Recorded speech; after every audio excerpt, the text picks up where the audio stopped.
જલ્દી ગાડી ચાલુ કરો.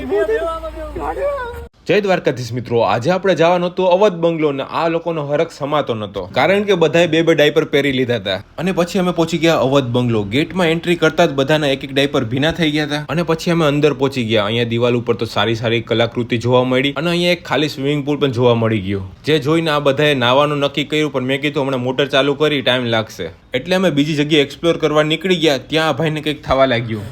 એવું લાગે મને કંઈક અહેસાસ થયો. ત્યાં જ અમને કંઈ તાંત્રિક વિધિ જોવા મળી ગઈ, જે જોઈને અમે ત્યાંથી નીકળી ગયા. અને આ બે કબૂતર અમારી પાછળ પાછળ ક્યારના આવતા હતા.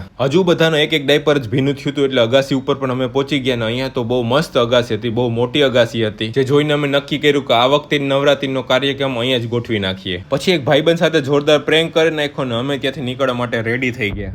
અને આ ભાઈને હજુ સ્નેપ પણ લેવી હતી. અને પછી ત્યાંથી નીકળીને પહોંચી ગયા માધવ હોટલે ઉનો રમવા. અને આ ભાઈ તો આમાં પણ ચીટિંગ કરવાનું મૂકતા નથી. પછી આ રામભાઈની કંઈક મેટર થઈ ગઈ હતી, એટલે મિહિરે જવા જોઈને મેટરને સોલ્વ કરી દીધી. એ ખુશીમાં રામભાઈએ બધા માટે ગાંઠિયા મગાવી લીધા, પણ ચટણી તો આવી જ નહીં. અને આ ભાઈ કે ચટણી વગર ગાંઠિયા ભાવે જ નહીં એમ કહેતા 300 ગ્રામ ઉલારી ગયા.